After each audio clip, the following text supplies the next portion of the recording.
హైదరాబాద్ లో ఉండే మధ్యతరగతి ప్రజల కోసం త్వరలోనే సొంత ఇంటి పథకాన్ని తీసుకొస్తున్నట్లు రెవెన్యూ శాఖ మంత్రి పొంగులేటి శ్రీనివాసరెడ్డి తెలిపారు. నో లాస్ నో ప్రాఫిట్ పద్ధతిలో మధ్యతరగతి కుటుంబాలకు ఇబ్బంది లేకుండా ఉండే విధంగా ఈ పథకం వివరాలను గ్లోబల్ సమ్మిట్ లో వెల్లడిస్తామని ఆయన చెప్పారు. ఇతర రాష్ట్రాల్లో అమల్లో ఉన్న పథకాలను అధ్యయనం చేసి నివేదిక రూపొందించినట్లు పొంగులేటి వెల్లడించారు. మరోవైపు వచ్చే 3 ఏళ్లలో పట్టణ ప్రాంతాల్లోనూ ఇందిరమ్మ ఇళ్లు కట్టి ఇస్తామని మంత్రి తెలిపారు. అన్ని వర్గాలకు ఇళ్లు ఇచ్చేలా చర్యలు చేపట్టామని G+3, G+4 విధానంలో పట్టణ ప్రాంతాల్లో ఇళ్లు నిర్మిస్తున్నట్లు వివరించారు. కేంద్రం ఇచ్చే సాయం నేరుగా లబ్ధిదారుల ఖాతాకు వెళుతుందని పొంగులేటి వెల్లడించారు.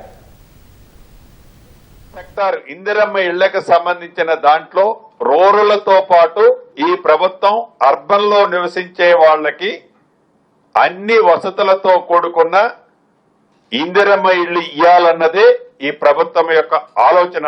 ఆ దిశలో రాబోయే రోజుల్లో అర్బన్కు సంబంధించిన ప్రణాళికని ప్రకటించడంతో పాటు కార్యరూపాన్ని కూడా దాల్చే కార్యక్రమం ఈ ప్రభుత్వం చేపడుతుంది. మిడ్ క్లాస్ ప్రజలకి చాలా కోర్ అర్బన్ ఏరియాలో ఇబ్బంది పడుతున్నారు.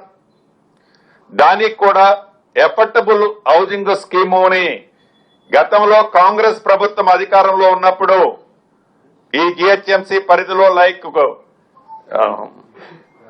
రాజీవ్ సగ్రహ తర్వాత మనం కుక్కటపల్లి ఏరియాలో ఉండే హౌసింగ్ బోర్డు కానీ ఇటువంటి ఎఫర్డబుల్ హౌసింగ్ స్కీమ్ ను కూడా ఈ ప్రభుత్వం మళ్లీ తీసుకురానుంది.